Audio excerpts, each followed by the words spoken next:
Hey guys, it's Kim here with Fairly Fiber Fun. Thank you for joining me again today. It has been over a month since my last podcast, and I do apologize. I don't know what happened. I never even finished with Spinzilla. I didn't film day 7, but oh well, such is life. I'm not a daily vlogger, I suppose. I have a few knitting things to show you. I've actually got 3 knits in progress, nothing finished.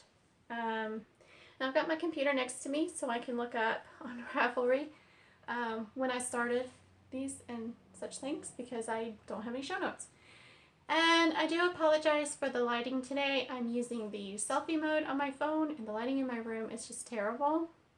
But I wanted to give selfie mode a try. And I'm on my bed. It's one of the reasons I haven't filmed because, well, I'll just show you right quick.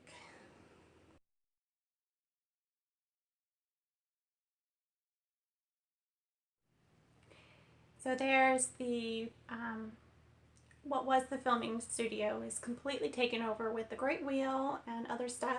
Did a bunch of rearranging last month and haven't figured out how to film until I just decided to do it on my bed.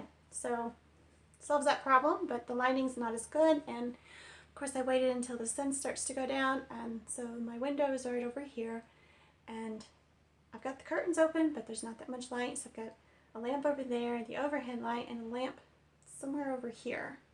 There we go. So anyways, we're dealing with it. First thing is, let me go back to my projects. I started knitting a skirt, and I don't know if I've told you about this or not. I ordered the yarn from Wool Warehouse, and they ship from London, and it's Drops Alaska.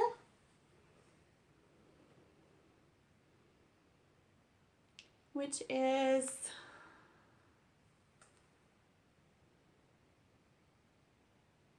77 yards per 50 grams. And it's not telling me. I think it's not bulky. Whichever is bigger, worsted or DK. It's the bigger one. Anyway, so I've got the red and the gray. I'm making a skirt for Christmas. So I have finished the decreases for the waist. It's a bottom-up skirt. I'll show you just a little section of it. I did change the chart here to look more like snowflakes. It was supposed to be diamonds. And I'm kind of wishing I had left it alone, but it's kind of cute. So it's going to go down to hopefully the bottom of my kneecaps. I'm really excited about that. It's almost done. I did run out of yarn and I had to buy 6 more skeins because I didn't know how much I would need. I'm knitting, I think, at a tighter gauge than is required, and I'm making it longer. And so Wool Warehouse had the same dye lot. They had tons and tons of it, so I was really lucky with that. Let's see, when did I start? Where's my computer? So I started October 9th. And this skirt is taking a while, but that's okay. Next project that I started is the Wonderland Adventure Scarf, and I just finished row 97, I think, which is chapter 1 goes through row 95, and it's in the A Place to Knit Along Our Own. I'll put that right here so you guys can see that, and it's also in the designer's own thread, and I'll put all that information here. So there's it's dark blue and white. It's my own yarns, and here's the opposite. It's a double knit. And let me just tell you, double knitting and I have a really hard time getting along, but I finally figured it out. I had to start off with the yarn, 1 yarn in each hand, and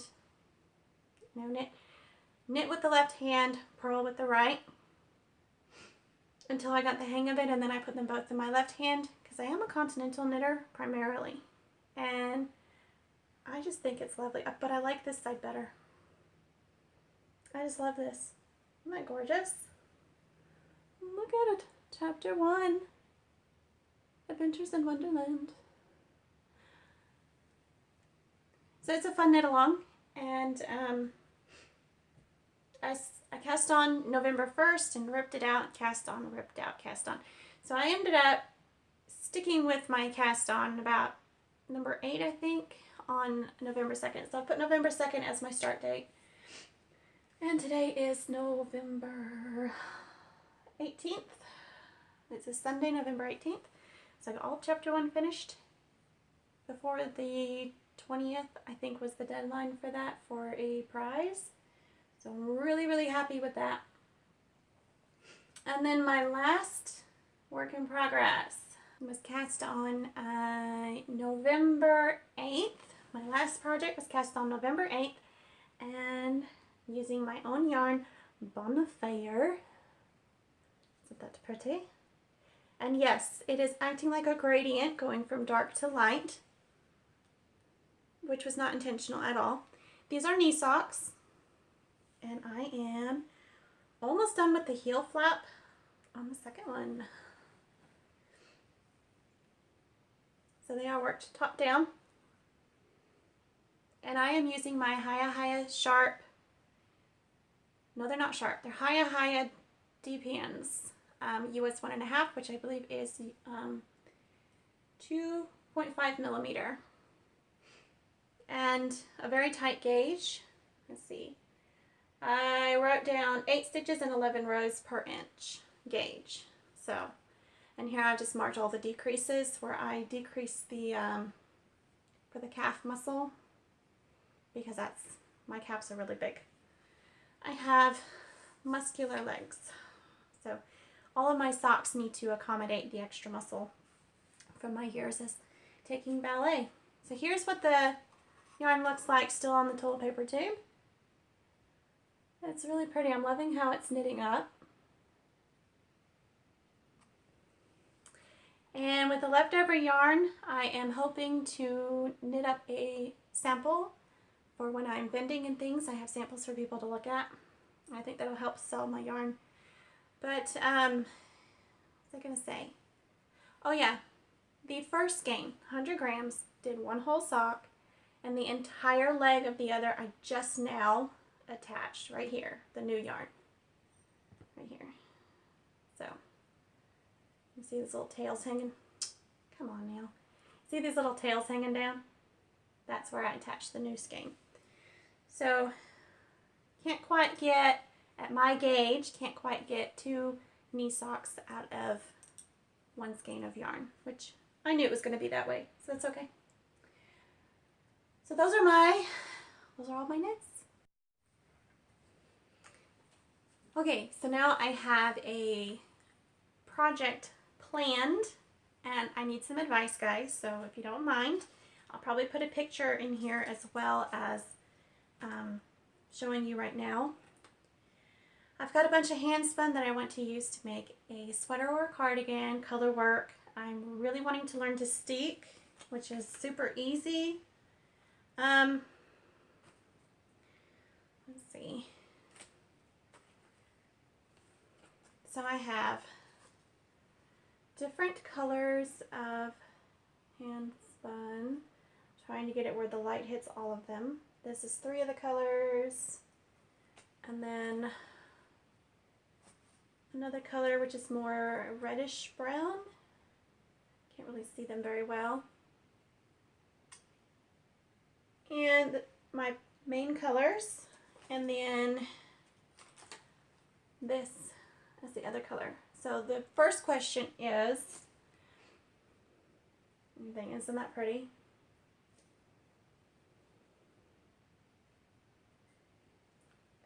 So the first question is, should I do some form of striping, or would the color work actually do okay?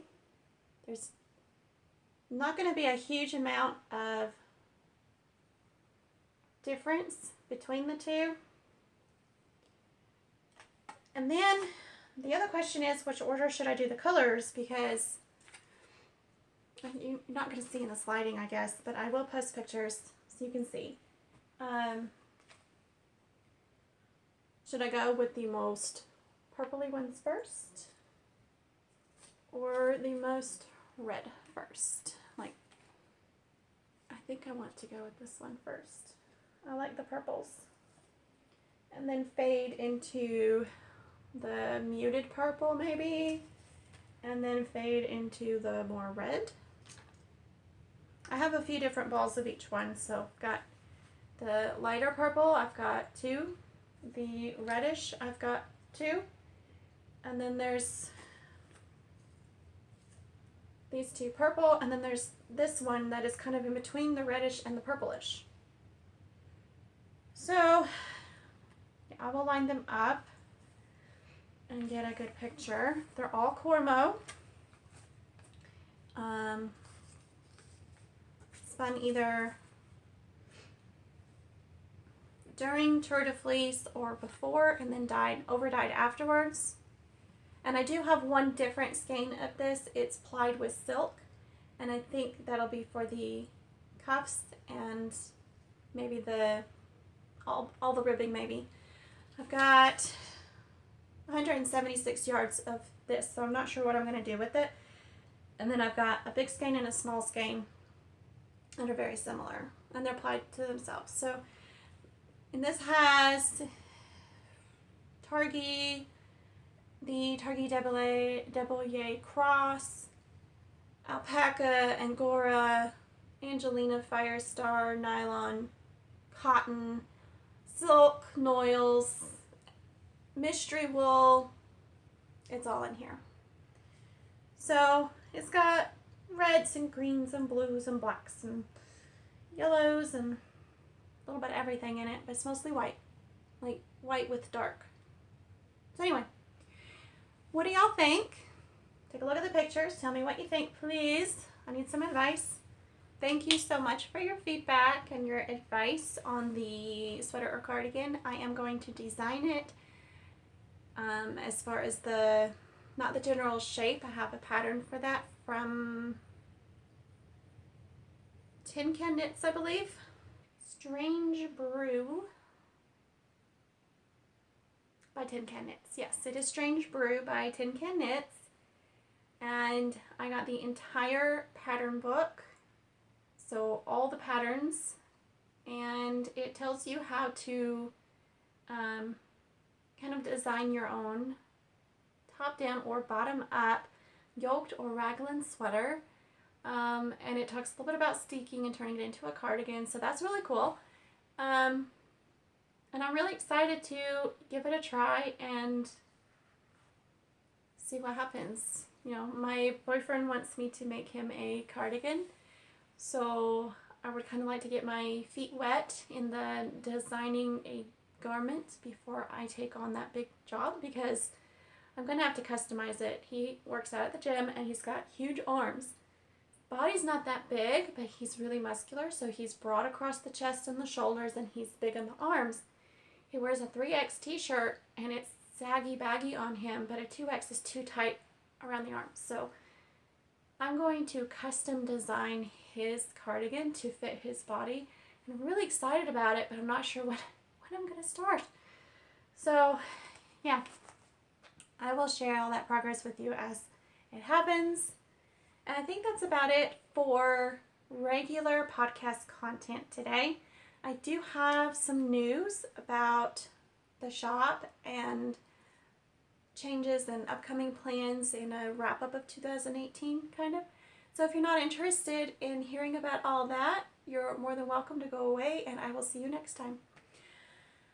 Thank you so much for watching. I appreciate it very much. And for all my new subscribers, welcome, and thank you for spending some time with me. I hope you enjoyed today's show. Hey, that's a better view, isn't it? Now you can actually see me. So the Etsy store, I'm making some changes to how I'm running it. Etsy's not charging the right amount for shipping, so I'm going to, and they're taking fees out of my shipping. So I'm going to be increasing the price of every item in my shop to include shipping, but you're not going to pay a separate shipping fee. So unless you're international, and then you will, and it will be a set amount minus what I've already added. Shipping to Norway cost me, for 2 skeins of yarn, cost me about $34, $35. And that's a lot of money. So I would probably charge just $30 for that, because I'm going to add $4 to $5 per order to the shipping. And what's going to happen is it's per item, and when you order from me multiple items, they will refund your shipping that is in excess of what I pay. So I hope that makes sense. You'll pay shipping per item, and then I will refund you the extra, because I'm tired of Etsy taking their fee out of everything. I'm not happy with Etsy at all. I don't like how they've got stuff set up. I don't like how they're charging creators out of every little thing that they possibly can, and it's really, really annoying. So that's a big change that's coming up. Another change is 2018 has been the test out the business idea and see if it's something I can do, want to do on a regular basis full time, and I definitely do. I'm really enjoying it. Online sales are all yarn at this point, and vending is all fiber. So I'm trying not to go into debt, and I'm working with a very limited income. So I have a teeny tiny apartment, so not enough room for the 6 of us, let alone the dye studio, you know. So I'm having to juggle and keep everything super duper small. I usually order 20 to 40 skeins of yarn at a time, if that tells you anything about how small my setup is, and about 3 or 4 pounds of fiber at a time. But not together, it's either yarn or fiber, because my budget is just that low that I have to pick and choose if I'm going to have, what's a staple? If I'm going to be buying more yarn today, if I'm going to be buying more fiber today. And currently don't have wholesale accounts because I don't have the business license and everything, because this was the year to just see if it's something I wanted to do. I didn't want to commit 100%. So 2019, January is the time to get the business license and get registered with the county and the state and get the tax ID numbers and all of that. And I went to Spin Guild yesterday, and I talked to one of the indie dyers there, and she was very helpful in figuring out all the things that I need to do and need to think about how much money it's going to cost to get started with all the paperwork and the legalities and things. And the end of that discussion was pretty much, it's going to be cheaper than you think, and keep it small and it'll be fine. So it was recommended that I talk to an accountant or the small business, like the Better Business Bureau, but it's for small businesses. And then there's the UGA extension for helping get businesses started, and especially women that want to start businesses. So now I know what kind of research to actually physically do, and that's helpful. But at this point, I'm waiting for January to come along so that I can get started, because I'm not going to register my business in December or in November and then turn around and have to, I want to start in January. I want to start 2019 off with a bang. So I just got to get all my ducks in a row and find out what I need to get together, what kind of people I need to talk to first, and all these things, so that I make sure I'm not missing any steps and I'm going to start off on the right foot. So that's really, really important. I want to do everything right. And I don't want to, I don't want the IRS after me because I'm ignorant, you know. So education is key when you're trying to start a business or anything like that. So that is very, very important. And while I'm talking, I'm just stacking these yarns into my nifty little fleece washing basket. Those things come in handy, by the way. Yeah, I can't just sit still. It's not possible. So anyway, I'm really looking forward to jump-starting my business officially in January and having a wonderful 2019. The yarn sales have begun to pick up a bit. Some of it's because people are holiday shopping, and some of it is because word's getting out. And there's a dyer that it's actually the same person for this who designed this scarf. She has asked me to give her some yarn samples, some color samples, and she's thinking about particular colors for a particular pattern that she's designing, and I'm really, really excited. It's a really big secret. I don't know what it is, and I'm not going to tell you any more than that. It's just really exciting. So hopefully before the end of the year I can get some of those samples out to her, and we'll see what happens. But yeah, I'm loving the business. I'm loving what I'm doing, and I'm really excited about it. So I know this is a route I want to take, and I can see myself in 3 to 5 years having my own yarn store with, you know, yarn and fiber store, knitting, spinning, weaving, all those classes, crochet, stuff like that. I'm really looking forward to it. I want to have a separate studio for all of that. You know, I don't know exactly what God has in store for my life and for my family, but it's exciting, and I'm really looking forward to it, and I'm feeling the transition phase hitting, which is a really big reason why I have not been on YouTube lately. So yeah. Other news, I have a second dream. It's a real passion of mine, and that is to be a homesteader. I live inside the city limits in a little tiny apartment, not allowed to have any pets. Gardening is extremely limited. It's allowed, but it's limited. So I'm joining the Ladies Homestead group in Madison County because Madison County is where I want to live. It's a beautiful place. I've got some friends there, and one of the friends, she let me milk her goat. Just a little.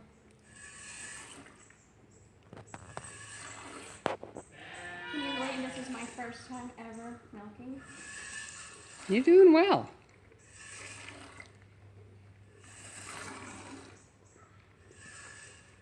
And gave me goat milk and the stuff to make cheese, and I made delicious cheese. It was wonderful, and I'm really in love with goat flavored cheese.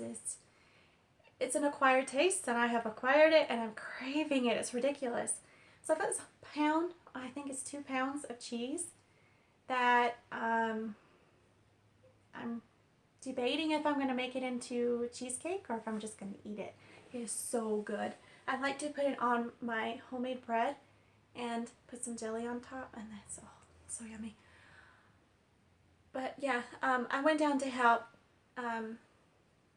Hope Springs Farm give immunizations to sheep, and the milking wasn't done when I got there, so I got to milk a little bit, and it was a lot of fun.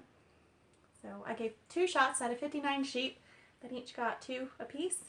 I gave 2 shots myself, and which is no big deal. I was the one keeping records and handing the syringes to the owner of the farm to give the sheep their shots. So it was a lot of fun. I enjoyed it. I was exhausted when I got home. Oh my gosh, I was so tired. It was like I fell into bed that night and zonked out. And I have a history of struggling to sleep, so it was really great.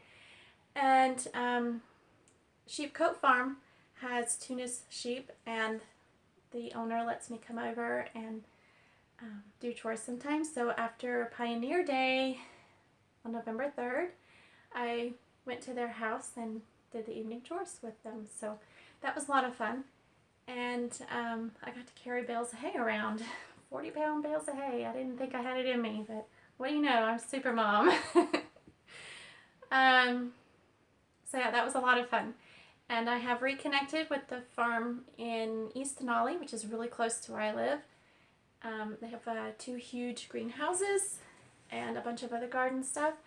And I have volunteered again, so as soon as life settles down on their end, I will be able to get back into working in their garden and learning some more skills. I plan to get some canning equipment in 2019 and doing some home canning. I did make my first ever sourdough starter. It's just so amazing. So I've made sourdough twice from it. It took 48 hours to make. I did the quick one that uses yeast. And the first batch of sourdough bread, I was like, I don't know. It's not sweet enough. I'm used to sweet bread. My boyfriend went crazy over it. He doesn't like sweet stuff. So then when we ate it all up, I made some more, but I used half white, half wheat, and it is so good. So my boyfriend wants me to make his sandwich bread every week instead of buying it. He's like, if you want to be a homesteader, you need to learn how to make bread anyway. And I'm like, I know how to make bread. I just have to do it more often.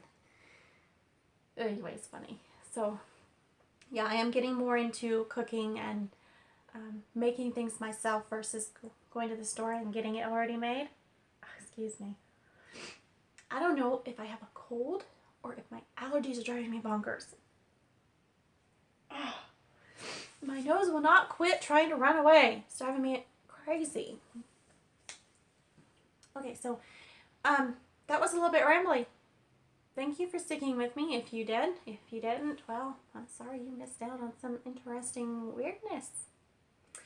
I am planning on doing some more tutorial style videos, how I do things videos coming up. So hopefully I can stay on par with those and kind of a weekly-ish schedule for you. So I know you guys are having fun watching my videos and I want to keep producing instead of going, 3 videos in a month of nothing or 6 weeks of nothing, because you guys deserve better than that, right? I have been watching 2 Homestead podcasts that I just love, and I forgot I wanted to share that with you, so I apologize for being random and crazy. The first is that, I think it's called That 1870s Homestead. I love everything they do. I think it's great. I've watched all of their videos. Well, not all the live ones, but all the other ones. And I think they're just great. And because of them, I've started watching Justin Rhodes. And I'm currently on the first season, which I think is 2016, of their 100 Days of Growing Food. And I just finished day 16, I think. So they're short videos, and I can just watch a whole bunch of them at a time. And they're a lot of fun. And they're in North Carolina, so they're not that far from me. It's really cool. Not that it's probably like a 6-hour drive, so that's more than I'm willing to do. But it would be really cool to see their homestead one day. I think that would be awesome. So yeah, I'm on a learn to homestead kick and try to figure out what I can do with my current living limitations and financial limitations to make that dream eventually come true. So yes, the business dream is coming true right now and will come true officially in 2019. But the homestead dream is something I am prepared now to work towards achieving. So I'm really excited about that. Anyway, thank you so much for watching today's podcast. I appreciate you guys so very much. Give this video a thumbs up if you enjoyed it. And ask any questions that you feel like asking, and I will answer them either ask any questions you would like to in the show notes or in the comments. Please give your advice on the yarn. Yeah, I need your feedback. I desperately need your feedback. Please give me some advice on that yarn for my cardigan or sweater. And I think that's everything. So thank you. I hope you're enjoying your day, your Sunday, and whatever else, your week, your life. I hope everything's going well for you and you are enjoying it. You guys have a great day. Bye.